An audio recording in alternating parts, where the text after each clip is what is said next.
Hereby, I open this academic ceremony in which A.Kuczynski will defend the academic thesis essays in Empirical Macroeconomics on democracy, income inequality, and financial liberalization. May I invite you to present a summary of your study and the conclusions of your thesis. Well, dear family and friends, dear supervisors, dear colleagues, dear opponents, dear everybody else who may be tuning in, welcome to the public defense of my dissertation. I have the unique opportunity to give you a brief summary of the different papers that I've worked on over the last several years. There are three different topics that I have worked on these past few years, three somewhat separate ones, so I'll have to give you a bird's eye overview of what I have actually studied. The three main questions that I try to address throughout my dissertation are that I look at whether economic crises spill over into the political sphere, so whether they result in, for instance, changes in political leadership, or whether they result in changes in how the system itself is structured, so fundamental democratic changes. The second topic I look into is whether democratic changes are influencing income inequality and income redistribution, so whether democratic changes have an impact on these kind of outcomes. And the last question is less related to democracy, but it's looking at financial liberalization. So whether opening up financial markets, whether this helps promoting good economic performance. Without further ado, I'm going to jump straight into the first topic. The first topic is looking at this connection between economic crises and democratic change. There's a lot of studies on the origins of democracy and where it comes from and what kind of factors may promote it, for instance. And one factor that comes up frequently is that economic crises may be a factor that pushes towards or away from democracy. There's a lot of referral to this as being a potentially relevant factor, but in terms of empirical studies, they seem to be very limited. There's not much evidence on this topic, and it's largely been kind of taken for granted. Particularly, there's many references to Latin America as being kind of a benchmark that this is simply true. So this is, of course, a very useful topic to study because, well, we see crises happen all the time. We've recently recovered, or perhaps are still kind of recovering from the global financial crisis. And right now we've got this colossal COVID mess to deal with. So it's useful to know whether this is merely economic damage that we're dealing with, or if it also spills over to the political sphere and could result in some kind of political instability. So the two main questions that I ask in this paper are whether political leadership is more likely to change during times of crisis, and secondly, I look at whether democracy itself as a system is potentially fundamentally also changing in times of crisis. Here I make a distinction between democracies and non-democracies because there may be some kind of asymmetries between the two.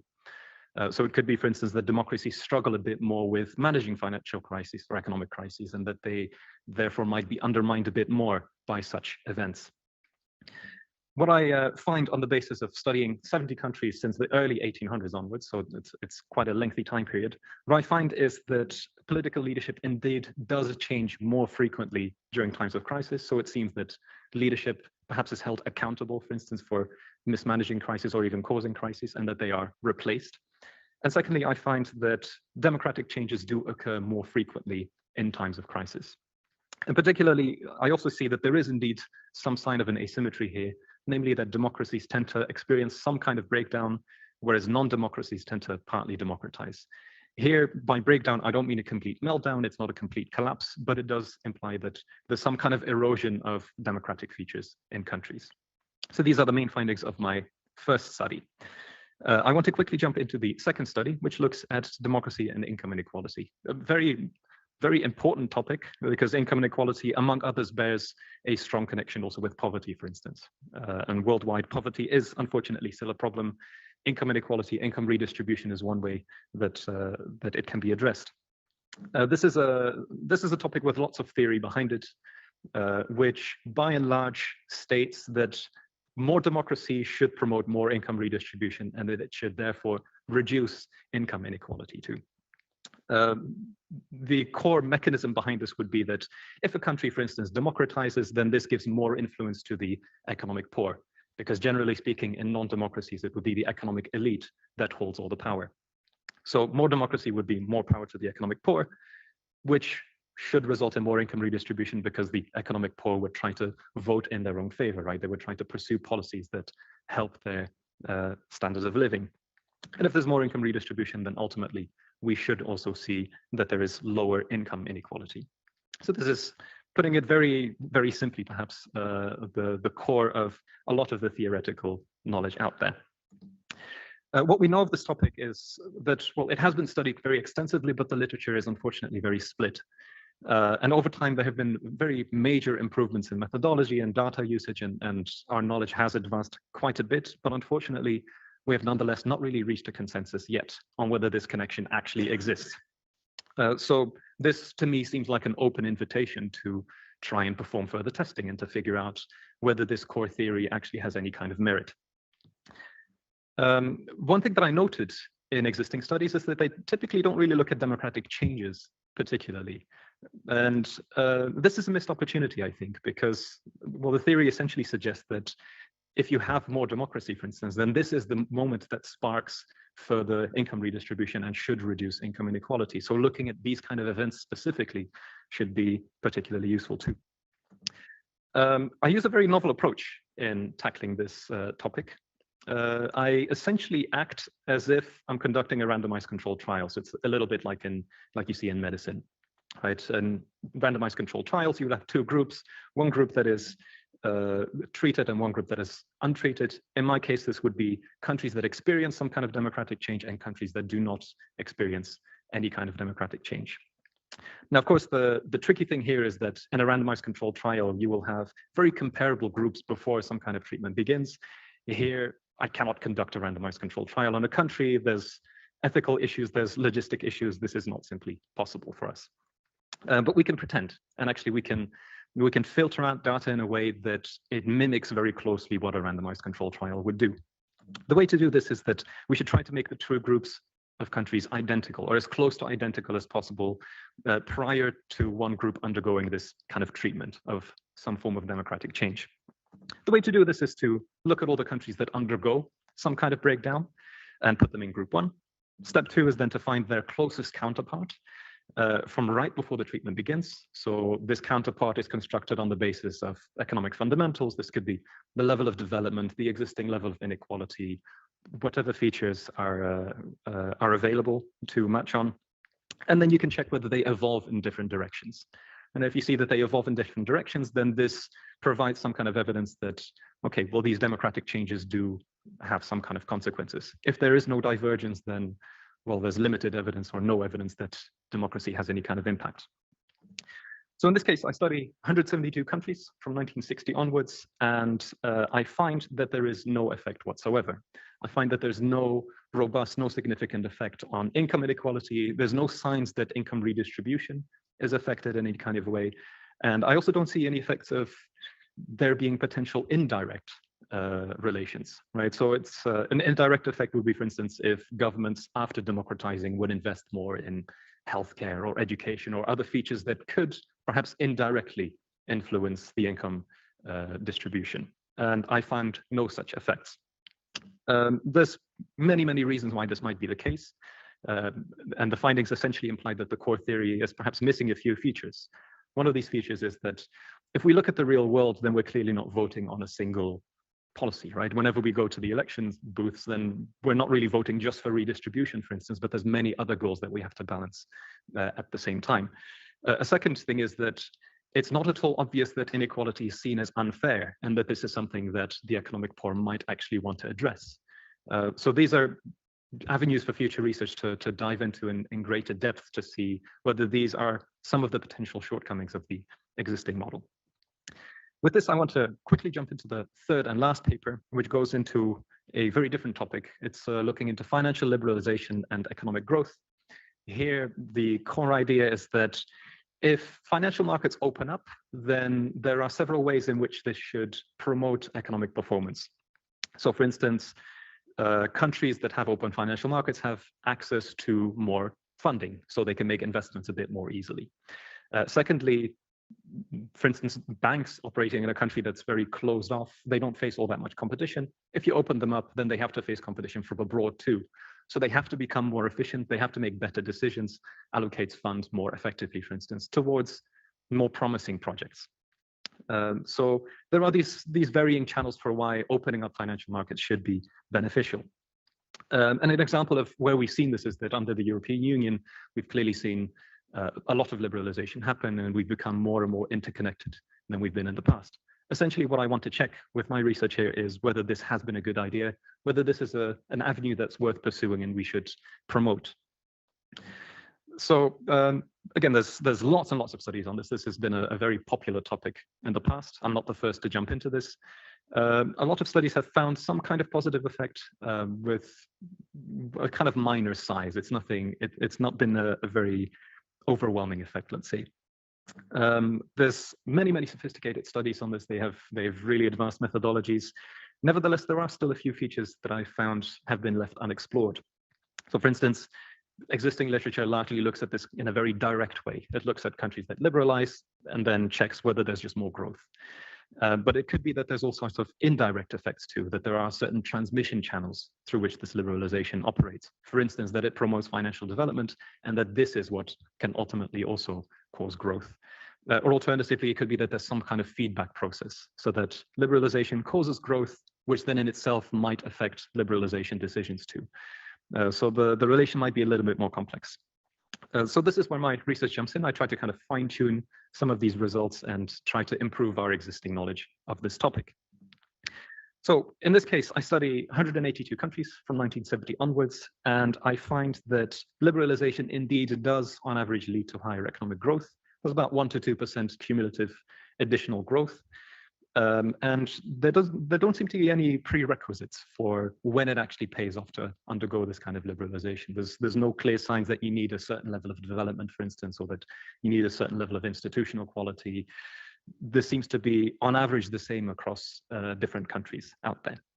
So these would be the main findings of my third and final paper. So just to very briefly sum up and recap, the 3 papers I studied looked into economic crises and political and democratic changes. There I find that crises contribute to changing political leadership more frequently, and it seems to result in democratic changes happening more frequently too. The second topic looked at the connection with income inequality, where I find that democratization and these breakdowns, they don't really have a robust connection with income inequality or income redistribution. And the last topic looks into this financial liberalization whether it improves economic performance, which indeed does seem to be the case. With this, I would like to thank you for your attention, and I give the word back to the prorector. Thank you for your presentation.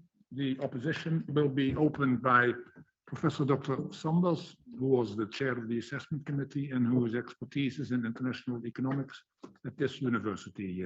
The floor goes to Professor Sanders. Yes, thank you. Dear candidate, dear Adam, let me start by congratulating you on writing an interesting thesis on what we would consider the big questions in economics, I would say, since Adam Smith. What are the factors that drive economic development, income inequality, and growth? You follow in the footsteps of giants, try to climb their shoulders to look further, and I think that's what all good research is about. You've presented your 3 chapters, so I will not summarize those, but there is an obvious question for chapter 2 that I would like to hear your opinion on, and it's about causality. So in this first chapter, you run a logit model, estimating the effect of a set of variables, including the occurrence of the financial crisis, which is your main explanatory variable, on the probability that the executive is being replaced and or democratic changes take place. And you've collected an impressive set of variables going back all the way to 1810, but that also is, let's say, the start of the problem, because those variables are not measured or not measured by standards that we currently hold on measuring data. Rather, they are reconstructed from the historical record. And that raises a concern, I would say, because a concern of causality, because there could be that the way you measure the changes in the political system is somehow correlated, because they're measured in this particular way with the dependent variables that you also collect. Or there could be underlying common variables that explain the co-occurrence of changes in the political system and changes in the financial and economic system. So could you reflect on that? I mean, you've discussed causality quite extensively in your chapter, discussed the issue of instrumental variables, but I was hoping to push you a little bit more on this issue in the defense. Dear highly esteemed opponent, thank you very much for your kind words, and also thank you for the very interesting question. Causality is indeed probably the toughest point to sell in chapter 2. I do have to agree with this. This chapter is somewhat limited in addressing causality and giving a complete, satisfactory, definitive picture of the problem at hand. In part, this is due to the fact that it's kind of an exploratory paper. And it is one of the first papers that jumps into this topic, because there simply, to my surprise, still to this day, is very little to find on this topic. So it was a bit of a shot in the dark to see whether any kind of relation might exist and to see what's out there. Indeed, I do have to agree with you that going back to the 1800s is, on the one hand, a very nice thing, because it includes many moments of democratic change and many periods of democratization, or also democratic breakdowns. But it does come with the limitation, indeed, that the pool of variables that can be taken with us is somewhat limited. And indeed, a lot of this data is from well before our lifetimes, and it is indeed based on records that, well, we don't know for sure how accurate they are. So I would say that for some of the crisis variables in particular, I can imagine that this could be problematic and that it warrants further exploration. To give an example of this, a variable where this is unlikely to be an issue would be the case of external debt crises, because this is documented in multiple countries, generally speaking. And if there is a problem with debt being repaid, then this to other countries, that this tends to be remarkably well documented. In contrast, something like domestic debt crises, there could be bigger problems here, namely that it is not captured quite as well, and that, well, countries could have perhaps not purposefully hidden it away, but that it's not recorded entirely accurately, which would naturally then have an impact on the entire estimation process. If these variables contain some kind of measurement error, then indeed it is inevitable to have misestimated parameters that is difficult to prevent.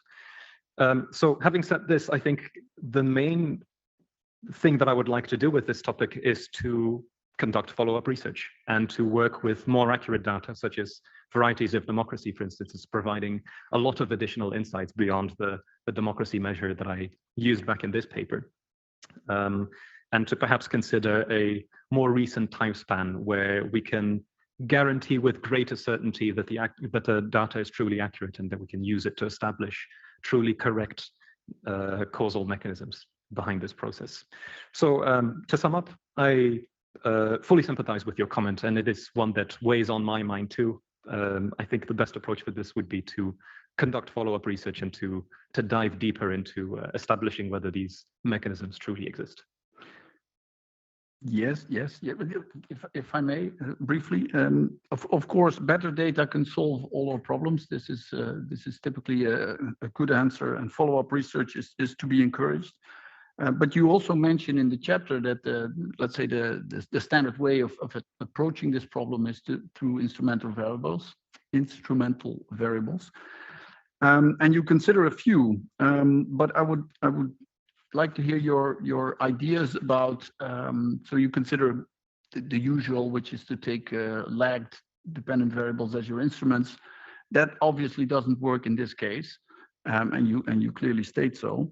But could you think of variables that are in the historical record and that could be used, such as you just mentioned, this idea about external debt crisis are better documented because they also spill over from one country to the next. This could be a way of thinking about identification.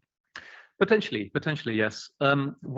One I think promising idea that I have stumbled upon since writing this dissertation is that there are more and more detailed crisis variables available also, which would potentially allow also the use of even lagged variables or some kind of system GMM estimation, let's say, to have more to resolve the problem of endogeneity, to more accurately resolve the causality problem here. To give an example of this, rather than using a binary measure that just says whether we're in a crisis state or not, which is very blunt, it's obviously losing out a lot of information. There are now, for instance, there's the debt market pressure index, which I believe is even constructed by one member of the opposition here, which keeps track of the severity of a crisis and the kind of likelihood of an impending crisis. So there's much more variation available in this, and it provides much greater detailed insights into when a crisis is, for instance, reaching a peak, when it's even commencing, what the progression is during a crisis period. I believe that exploring this type of option would potentially be very fruitful in being able to actually implement some kind of IV solution to have accurate data with also accurately available IVs that allow for such good estimation. Thank you. The opposition will be continued by Professor Dr. Sendt. Professor Dr. Sendt is with us online.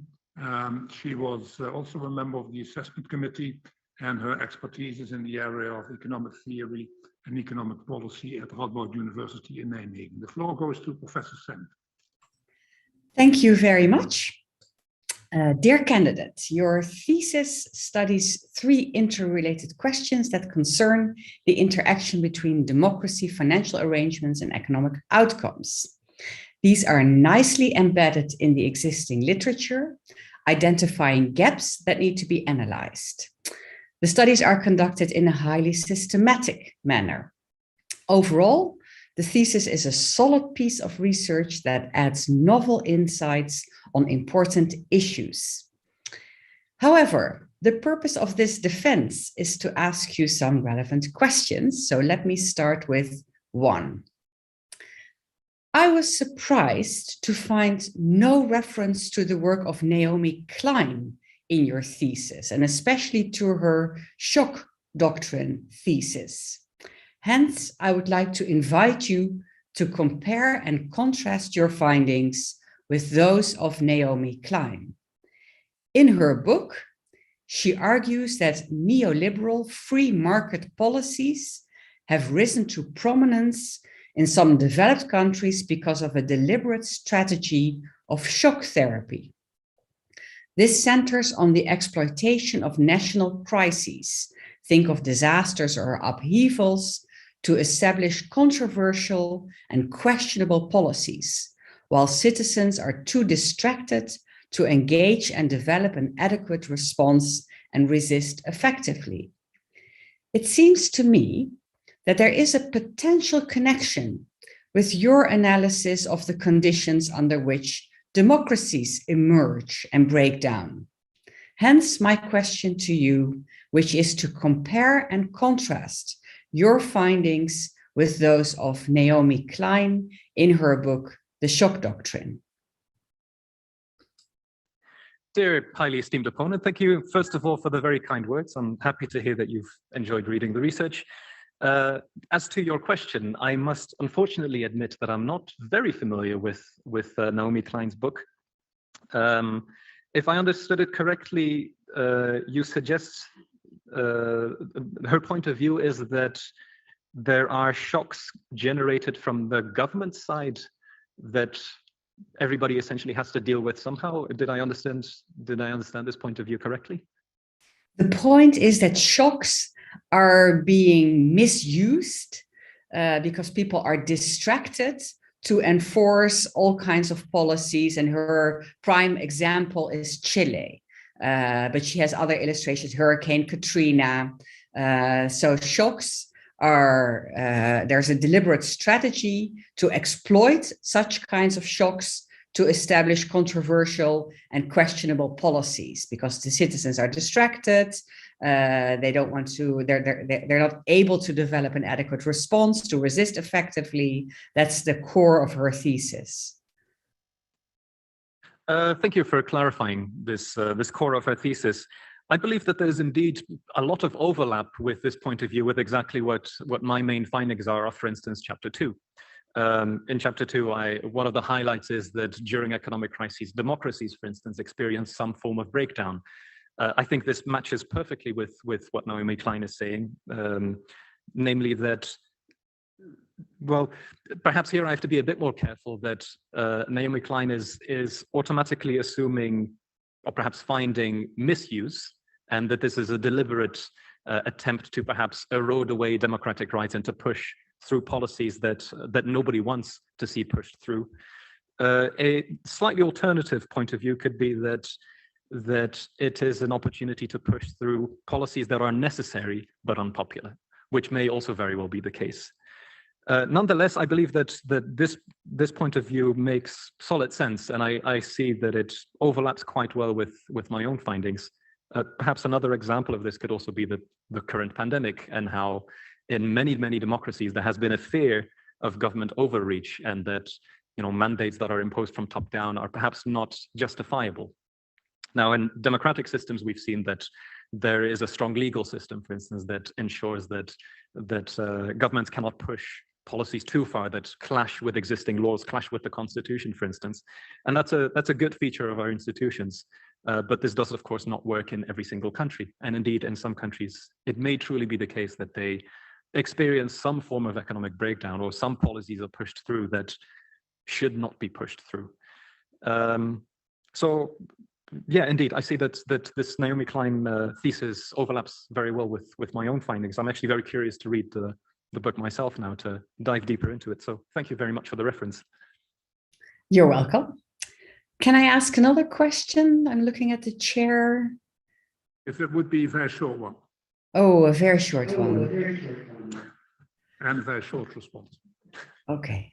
This is a challenge because I'm curious what recommendations would follow from your thesis for parliamentary systems. And I'm thinking especially of the Dutch parliamentary system, but if you feel more comfortable coming up with another one, feel free to do so. As you may know, we had a committee in the Netherlands, a committee Remkes, that argued there are major societal challenges, major technological challenges, and it requires adjustments to our democracy, to our rule of law.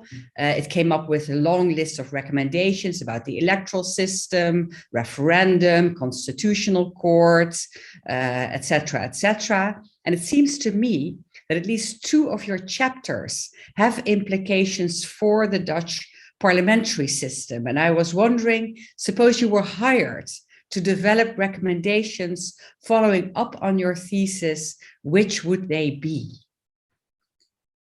Dear highly esteemed opponent, thank you for this follow-up question. I will attempt to keep my answer brief, though I would very happily talk on this topic much, much longer.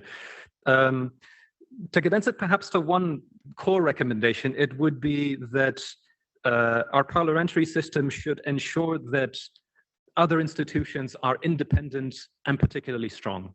We've seen now, we've had a bit of a stress test with COVID, and we've seen that they do seem to be very resilient in the Netherlands, and that there is limited possibility for instance, government overreach.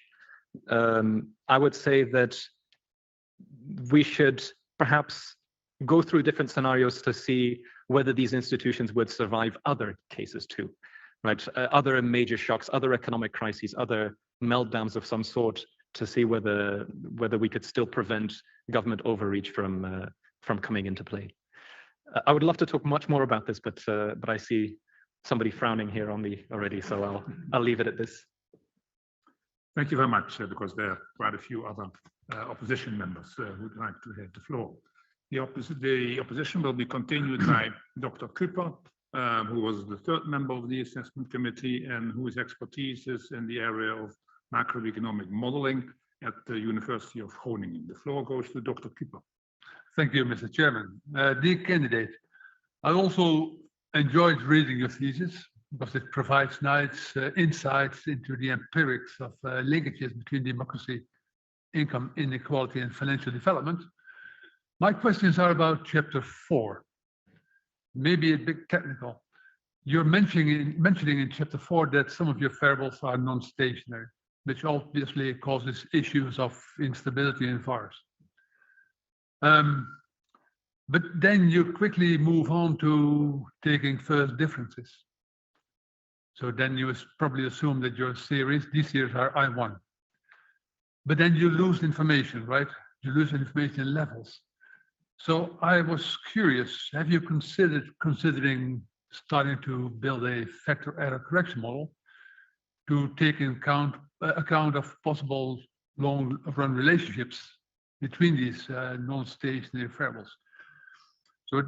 So could you elaborate on possibilities to include these long-run relationships in order to take this information aboard and develop a FACM? So that would be the first question. Second is your VAR is very limited. It only has a few variables, right? Whereas in your other chapters, you include many variables. So this may cause a problem. So perhaps by choosing only a limited number of variables, you may miss out some of the important relationships and feedback patterns, right? So don't you think this will impact your impulse responses? I'm looking forward to your answer. Dear esteemed opponent, thank you very kindly also for the kind words on the thesis, and thank you for the 2 interesting questions. Regarding the first question, indeed, my solution was to take first differences and to check for stationarity of the resulting series, which fortunately was there and fortunately allows the estimation of a panel VAR model. Indeed, I mean, as soon as I saw that some of these series were non-stationary, then the first idea was to run some kind of error correction model. In the case at hand, I was starting to dive into the literature for panel vector error correction models, which soon proved to kind of blow up the scope of the research. I do believe that this is a very natural continuation, and that it makes sense to explore both potential short-term relations, which I've looked into primarily now, and to also have a look at potential long-run relations. The reason why I picked ultimately to go with the panel VAR and not the error correction model is that I believe that if there were a long-term relation, then I would suspect that this would show up more prominently also in this current model. I would suspect that, for instance, more of the autoregressive terms should show up in the final model, and that there should be more persistence in the impulse response functions, rather than that they kind of converge back to kind of down to zero very quickly. This is my suspicion. I have to admit that this is a topic that I would have to look into in detail, and I wouldn't know what comes out of it until I try it. But I believe that this is a very, very logical continuation, and to do a follow-up study that indeed looks at potential co-integration relations and tries to explore potential long-run relations. They may be there. I don't have the information yet to judge on this just yet. Regarding the second question, indeed, the panel var has limited variables, and of course, this might result inevitably in some form of emitted variable bias. This is remarkably difficult to avoid. In this context, I had to make the trade-off between trying to include many countries and trying to get a kind of broad picture that's inclusive of the world beyond just Western countries, which have been kind of studied to death, so to say. And if I would limit to the number of variables, then this would allow me to extend the cross-sectional dimension of the data included. Naturally, yes, there may be variables that are missing. There may be essential variables that still do need to be included. So once again, I mean, I have to be humble in the conclusion and say that this is, of course, not a definitive answer to the topic. And my paper is certainly not going to be, much like it's not the first paper, it's not going to be the last. It absolutely warrants further studies to see which variables might be relevant in addition to the ones that are included, and which ones could potentially also have an impact on what the estimated findings are. May I follow up? So I'm still curious about these possible long-run relationships. I noticed in the literature there are some papers that discuss these long-run relationships between the variables that there are non-stationary. Do you think there's potential, theoretically, that there are long-run relationships? Because then you run your impulse response function, then you include these long-run relationships, so you get a better approximation of what happens in the long run with your impulse responses. I mean, I can never rule out that such a relation exists. My intuition, my hunch would be that it's unlikely to really be there. I would suspect that if a country opens up its financial markets, if it has the opportunity to attract additional funding and to fund additional investment, then I would suspect that many people who want to make use of such an opportunity would jump on it quickly, especially to be the first ones and to get the best investments going. It may be that there are still nonetheless longer run benefits from opening up financial markets, that it permanently increases investment rates, for instance. This may certainly be the case. I would expect to see the biggest bump to happen relatively quickly after undergoing such financial liberalization. But this is a hunch. This is intuition, and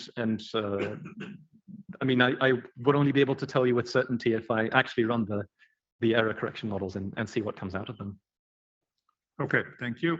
The opposition will be continued by Professor Dr. Kasman, who was the fourth member of the assessment committee and whose expertise is in the area of social protection and development at this university. The floor goes to Professor Kasman.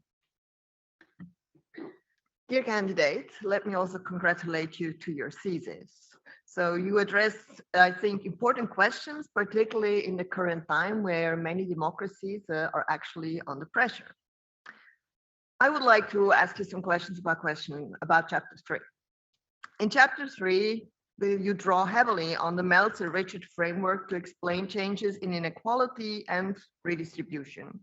And the idea is, as you also have presented here, that under a democracy, the poor have influence in determining the level of taxation and redistribution, and that an increase in democracy will lead to more income distribution. However, you also have to conclude that there appears no direct link between democracy and redistribution. So the question is why and what you may have overlooked. For example, if you look at European Union countries that are full democracies, so they have a score 10 in your Polity 2 index, they have very different outcomes in terms of pre and post-tax transfers, let's say inequality. And I just looked it up. So according to recent OECD data, The UK and Spain have about the same high levels of pre and post inequality. The Netherlands and Germany too, but at a considerably lower level compared to the UK and Spain. And then we have Sweden and Finland, which are also comparable and even lower compared to the others. This means these countries have made different choices. So could it be that the level of pre-tax inequality may explain the lack of outcome, and that the poor and rich make different choices, and that the median voter hypothesis may not always hold? In other words, so if democracy is not explaining inequality and redistribution, what does it then? Dear highly esteemed opponent, thank you very much for this interesting question. This is indeed also a question that popped into my mind the moment I ran my regressions and saw what came out of it, namely that if democracy indeed doesn't explain what's going on, then what does? I think a prime candidate for this is, there's a paper I read recently which looks into the, how to put it, the preferences of people towards the government's role in redistributing income, whether this is something that they even want at all. And a second paper that I stumbled upon is whether people are aware of the extent of inequality. And I believe that these are the two factors that essentially decimate this median voter theorem and decimate this model, which is that people are by and large entirely unaware of what the extent of income inequality is within their country, or also wealth inequality for that matter. People simply do not seem to realize at all where they fall in the distribution themselves, for instance. And on top of this, are you familiar with the World Value Survey, for instance, or the European Value Survey? So here in the last wave, they started asking the question on whether it is a fundamental property of democracy, for instance, that governments should fight income inequality, which is a great question. Unfortunately, it's only the last wave, so I was not able to include it in the analysis here. But to my surprise, it shows that people don't really want it. They don't see it as an essential role of the government to do this kind of income redistribution. So it seems from recent research that income inequality is not even seen per se as very undesirable or something that should be fought actively. And secondly, people are largely unaware of what the extent of income and also wealth inequality are out there. So they might not even realize that there is a problem to begin with. So perhaps I can actually finish my answer with a brief quote and a small adjustment to the quote. Perhaps you'll recognize this one, that not even the most well-designed social assistance system will achieve its objectives if none of the likely clients is informed about its existence. Do you happen to recognize this quote? Yes, it sounds very familiar. It is one of the propositions of your dissertation research, and I would like to adjust this quote in this context, because I would say that a well-designed social assistance system will not even come into existence if people don't realize there's a problem. And I believe that this is the fundamental factor that is undermining the theory that I set out to test in chapter 3.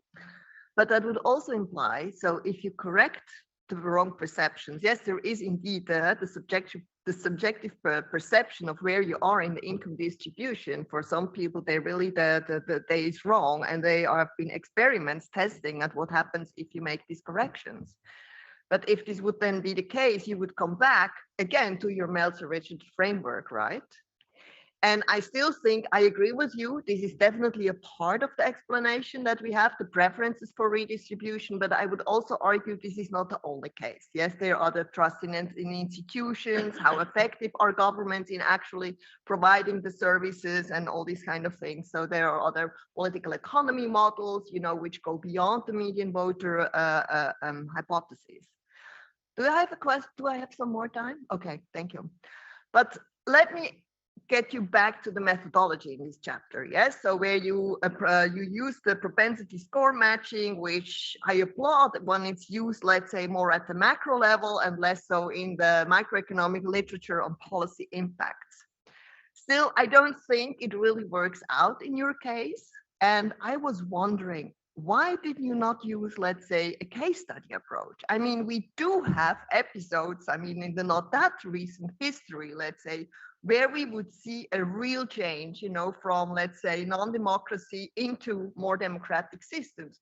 Because I don't think you would find a change if you go from level 8 to 10 or 7 to 8. You also address that. Huh? So 1 point difference does really make a distinction. I have been thinking of the breakdown of the Soviet Union in the early 90s. Yes. What are your thoughts about such an approach? Thank you very much for the follow-up question. A very interesting one indeed. I see my work as not being some definitive answer on this topic, but being complementary to other studies. Thus far, to my knowledge, a huge volume of studies exists that uses traditional cross-sectional regression methods, maybe some panel methods, and they are split on this. They don't really find any conclusive evidence. I tried a different approach that tries to focus on a specific aspect of well, particularly these democratic changes, and trying to highlight this to see, essentially giving the data kind of the best chance to show a relation if it is indeed there. I do not believe that my study replaces or that it obviates the need for case studies. And indeed, there are plenty of opportunities to, in addition to this kind of study, look into specific countries and see whether there are different patterns emerging in particular countries, such as, for instance, the breakup of the Soviet Union and looking at what happens in countries there. The downside of case studies is, of course, that they are extremely country-specific, and it becomes very difficult to generalize. So testing something like the Meltzer-Richards framework, which is a very general theory and is supposedly applying to every country in the world, with emphasis on supposedly, because I know you are not a fan, I'm not a convinced fan either anymore.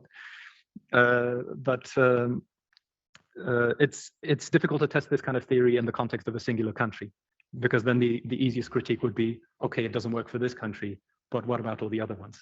So I believe that we need to complement studies in this way, and that we need both approaches, one that is more general, and also, in addition to this, look at case studies where perhaps for specific countries the theory does work out. But I would expect, based on this kind of study, that for most countries we wouldn't see that much of a direct pattern, of a direct link between specifically democracy and income inequality and redistribution.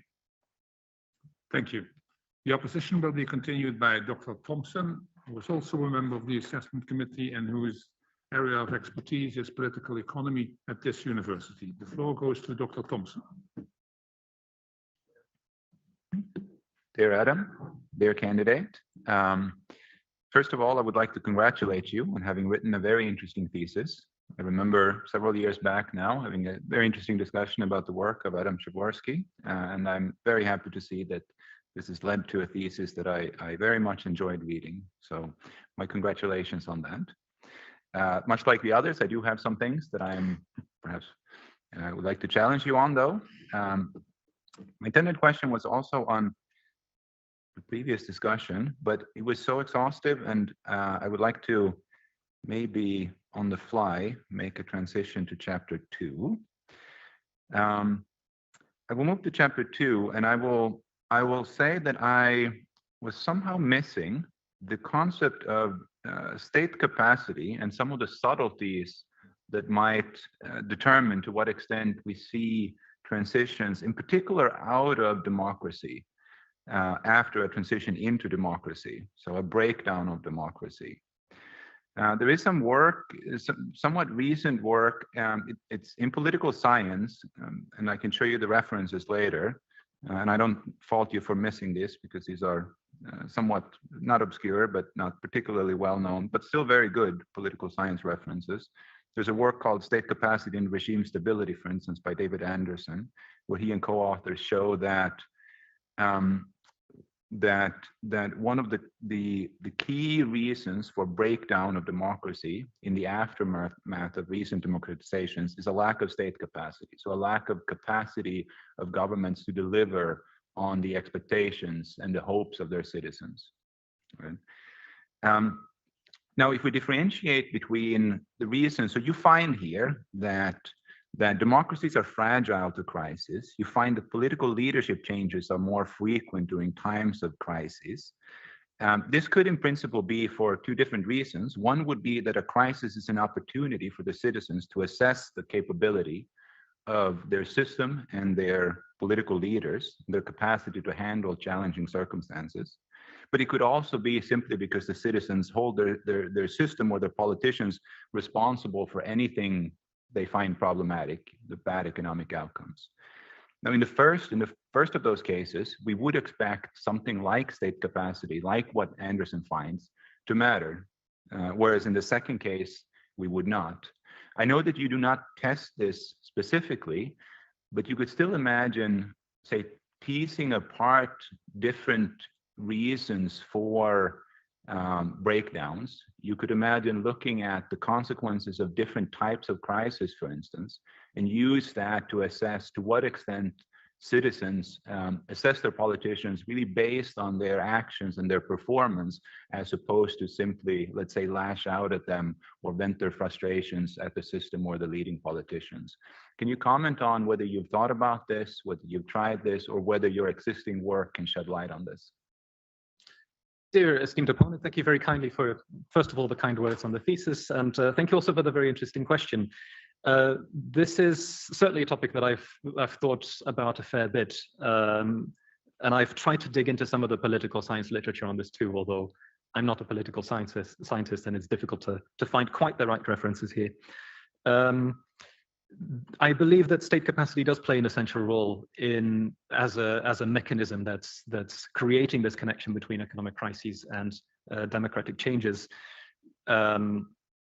Certainly, it comes into play through whether a government was, for instance, capable of preventing a crisis, to whether it's something that they should have seen coming, and whether it was mismanagement from a government side that caused the crisis to begin with, or if it's mismanagement in the resolution of the crisis itself.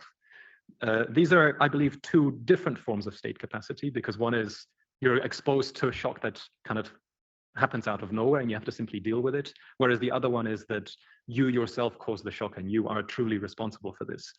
I believe that if I were to look into this in greater detail and perhaps consult some of the case studies on this topic, then certainly state capacity would be one of the major factors that pops up that is explaining why there is such a causal mechanism.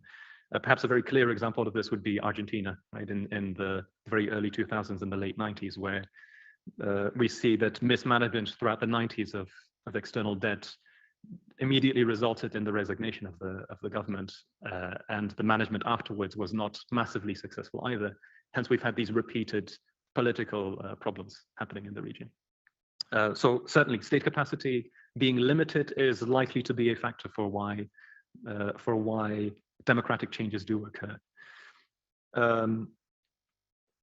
Yeah, but does this sufficiently address your question? Yeah, it takes us along the way. I will very quickly push you on this, and if I may, it's a quick follow-up. So you could do, I think, a bit more. So you could use the fact that you have different types of crises, and some of those might be more easily anticipated by the government, or perhaps more easily prevented. And the fact that you do see political changes and breakdowns following more frequently from some types of crises than others, can you use that in some way to infer, let's say, what goes on in the minds of citizens and the reasons for breakdowns or non-breakdowns here? Thank you for the additional push on the question. Indeed, I do believe that the heterogeneity between the different crisis types does give an opportunity to explore this mechanism deeper. Here, one would have to consult the literature on what some of the common causes are for these crises, for instance, and what the resolution of these crises has been, because this has differed greatly between the six different crisis types that I studied throughout the chapter.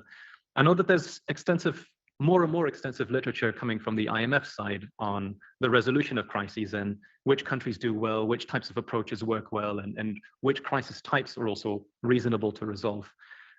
As for works that are looking into the emergence of crises, I'm a little bit less familiar with this literature, although I'm sure that it does exist. But indeed, the different types certainly provide an opportunity, because some will be more closely linked to the state's involvement and whether it caused it and whether it was feasible for the state to manage a crisis too, whereas others perhaps happen out of nowhere. To perhaps very briefly elaborate on this, the COVID crisis is of course an example of a crisis that just happened out of nowhere. Right? This is not one that we can directly blame governments for, but we can nonetheless check how it's resolved afterwards and which states with good state capacity, whether they resolve it adequately, and whether those with limited state capacity facing the exact same shock, whether there are different consequences for the political system and the political leadership in place. Thank you. The opposition will be continued by Dr. Bosmans, whose area of expertise is public economics at this university. The floor goes to Dr. Bosmans. Thank you. Dear candidate, I would like to join my predecessors and congratulate you with your work. I found it very interesting. So as a researcher, I'm familiar with some of your topics. I'm much less familiar with some of the methods that you've used, but nevertheless, I found your work very clear and accessible, and I believe this is a very nice quality. So let me ask a question about chapter 3. So the question touches upon some of the similar issues as Professor Kasman, but I mean, I think there are also some very different aspects in there. So in this chapter, you ask whether democracy lowers inequality, and what you find is that the answer is no, according to your analysis. So I wonder if you could dig a little bit deeper. So you focus on pre-tax and post-tax Gini indices, which means that you basically look at the very end point of the whole mechanism, of the whole chain of links that takes us from democracy to lower inequality, as your hypothesis states. So of course, this mechanism can be broken up into smaller steps, and you could actually have a hypothesis for each of these steps. So to keep it very simple, we could decompose the mechanism, so the Meltzer-Richards mechanism basically, into 2 steps. First, there is an effect of democracy on the progressivity of the tax system. So this has nothing to do with the distribution that we observe, but simply the tax rates as they are inscribed into the fiscal law. And then the second step would be, of course, the effect of this tax system on actual inequality, on the actual distribution. So of course, maybe one of these steps may yield the expected result, but the other maybe doesn't. So this may be actually an explanation of why you don't find anything. So therefore, I think it might be interesting to check actually these steps separately. Of course, you could even go much further and just decompose it into more smaller steps even, and look at it into more detail. So my question, to make it a bit more concrete, what do you think about this approach? So you have not taken this path, so maybe that you had some reasons not to consider this approach. You have maybe some arguments why you don't think this is a good idea. And then also, could you speculate on what you think you may find with such an approach? So given what you have learned from your own work. So in particular, I'm interested in maybe this first step. So do you think that democracy would increase the progressivity of the tax system, simply measured, I mean, potentially in a very crude way, by just looking at the top marginal income rate, for instance, so easily available data, in a sense? Dear esteemed opponent, thank you for the very interesting question, and thank you also for the compliments on the dissertation. I think it's a very logical step indeed to split up the process into these sub-steps, right? And indeed looking at democracy and how it affects the tax system, and then see what is done with this tax system with potential changes in revenue if it is indeed adjusted. There is, to my knowledge, some existing literature that looks perhaps not quite precisely as you would like at this first step. So looking at the connection between democracy and the revenue raised by a government. So looking at whether governments do seem to at least acquire more resources post-democratization. In terms of progressivity, I've not stumbled upon any literature that looks exactly at tax rates and indeed at the top brackets and sees whether these are the ones that are changing. So this would be a natural extension. But in the first step, I would suspect to see, based on existing literature, that most likely this step probably works out. In general, from the evidence that I've seen, democracies or countries that democratize do increase in government size, so to say, that they do become more active, they start raising more revenue, they start pushing for various different policies. So they have more money to work with that could be put to use towards redistribution, for instance. I believe it is step 2 where the process seems to break down, where with additional tax revenue, this redistribution is not pursued, and governments choose to pursue different policies, whatever they like, whatever the voters choose to have, but redistribution does not seem to be prominent among them. So I have to, of course, add the caveat, this first step has not been tested very explicitly in terms of the progressivity of the system. And I do believe that this is an interesting opportunity. Based on existing literature, I suspect that this step would work and that it is the second step where this model somewhat breaks down and where the mechanism doesn't quite work as we expect it to work. Yeah, so maybe a very brief follow-up. So my suggestion would be in the first step, because you speak about basically the size of the government. I would make it a little bit more targeted to the Meltzer-Richards model in the sense of really trying to have some measure of progressivity of the tax system. So, I mean, this could be some measure of that takes into account the various tax rates and just see how much are they going up. The average tax rates as we move upwards in the income levels. So I don't know, yeah, if you have any ideas of whether there has been work in that direction, so a bit more targeted towards progressivity rather than just government size. Thank you for the follow-up comment. Indeed, in terms of progressivity, I'm not aware of any existing research, and I've not personally explored it yet. I think this is a very fruitful, absolutely a very fruitful possibility for future research. In addition to this, perhaps other measures for income inequality could also come in handy to some extent capture this. Because the Gini coefficient, for instance, it captures the entire distribution, and we don't really know what happens in the middle of it per se. There are multiple ways to arrive at the same Gini coefficient, for instance.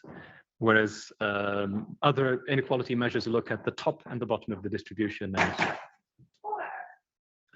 you may briefly conclude your response.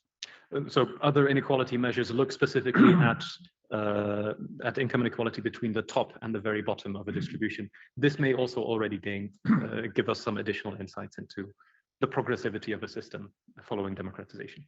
Okay, thank you very much. Alexander Kuczynski, the time appointed for defending your thesis has passed, and the degree committee will now withdraw to discuss the quality of your thesis and the quality of your defense. I request that you and your company await the results of our deliberations and our return in this room.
Do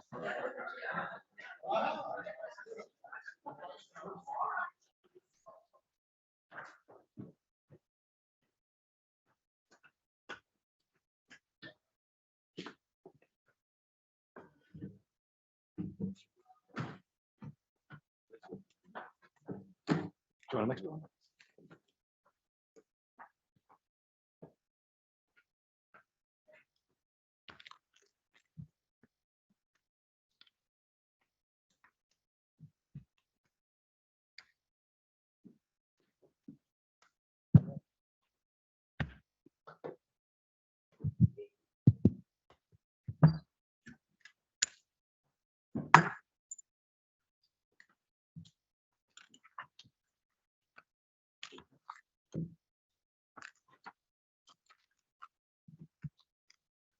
Alexander Kuczynski, the degree committee here present has assessed the quality of your thesis and the quality of your defense. And in view of its positive verdict, and taking into account your previous qualifications, the degree committee has decided to grant you the degree of doctor. Professor Kool is authorized to confer upon you this academic distinction in accordance with Dutch university custom, and Professor Van Veen will then later on give the laudatio. I invite your supervisor to now take the floor.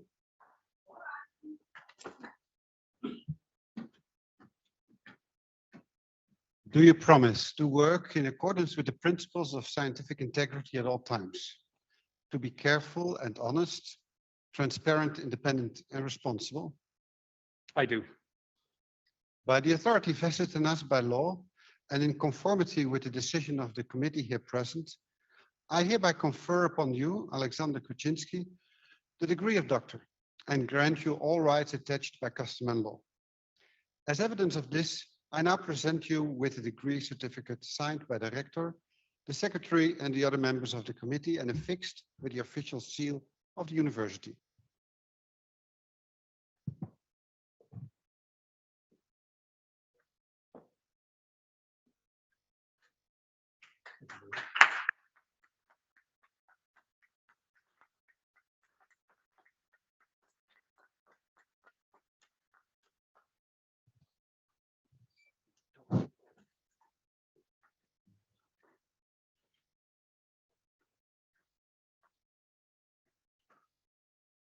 Can I start, Chair? Okay. Dear Dr. Kuczynski, dear Adam, on your request, I delivered this laudatio in the English language. We have discussed it by email. I have to congratulate you twice today. Let me first congratulate you wholeheartedly with this doctor's degree. Of course, this is also on behalf of my colleague, Supervisor Clemens Kool. Second, of course, yesterday you had your 32nd birthday, so a bit late, but nevertheless, wholeheartedly congratulate with your birthday as well. Now I should say something about the process leading to the dissertation and the defense. For us, you were a special case, because although your PhD travel started in 2013, Clemens and I started to work with you in 2018. You started under the supervision of Bertrand Candelon on a topic related to macrofinance. I'm very sorry, but I forgot the precise title of the subject and project. But I remember that early in the research process, around 2014, we had a talk about your thesis on a bus trip with our students to visit the ECB in Frankfurt. I remember your broad interest, your enthusiasm for research, your drive for finding answers to societal questions, and your enthusiasm for the technical and empirical parts of the research. I also remember that you were talking about complicated modeling and estimation challenges that you faced in the research and that you liked these kind of challenges. Fortunately, that spirit has not changed over the years. When I was appointed as chair of the department, I became more interested in the progress of your work, and since Bertrand left the school, I wanted to become more involved in your PhD research.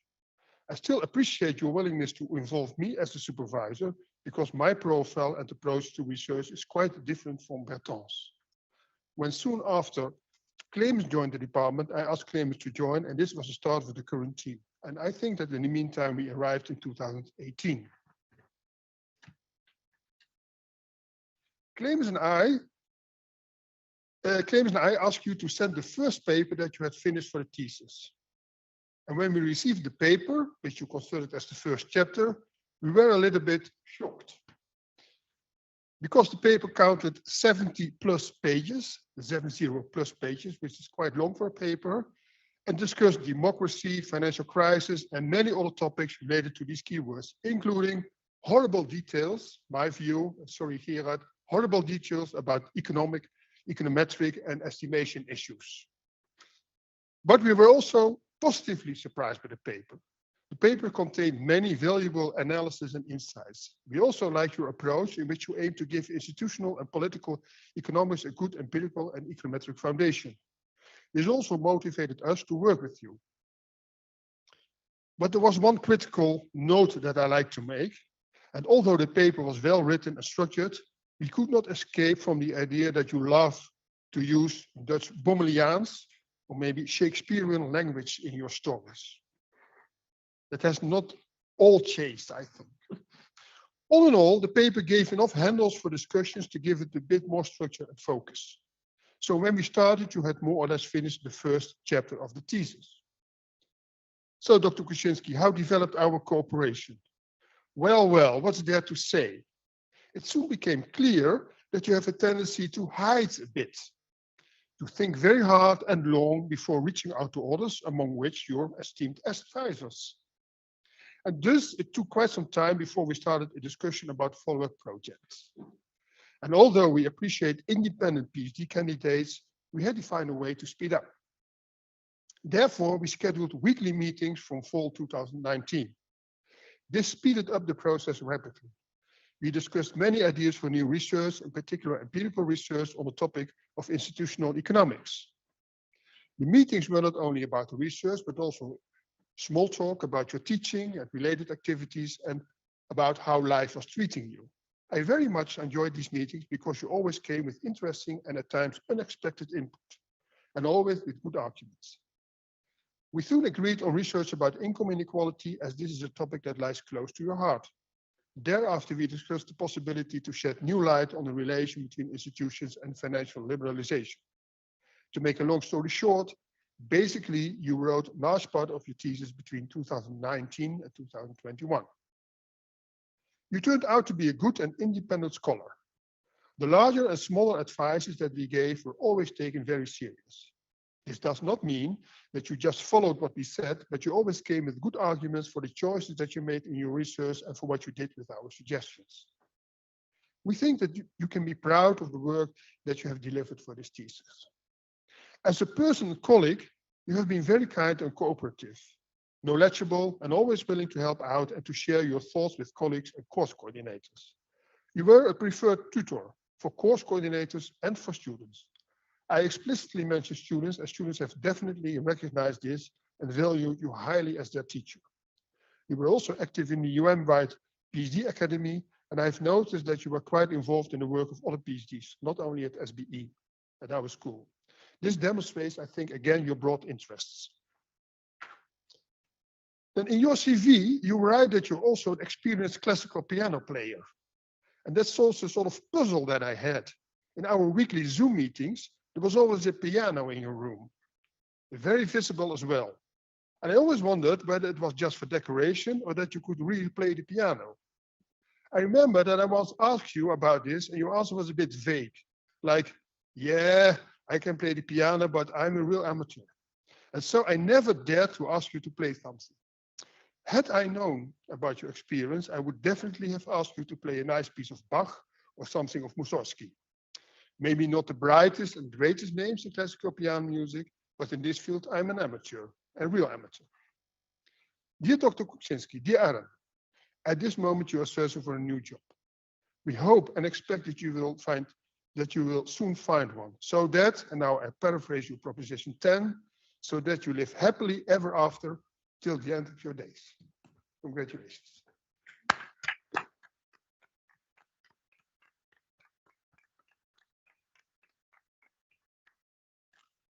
Dear Dr. Kuczynski, also on behalf of the Board of Deans, I congratulate you, your family, and your supervisors with the honor you have acquired. And I would like to thank the members of the Degree Committee for their opposition. Before closing this session, we will take some pictures. There are at least those who would like to take some pictures. All the other members of the audience are asked to leave the auditorium. Hereby, I close this session.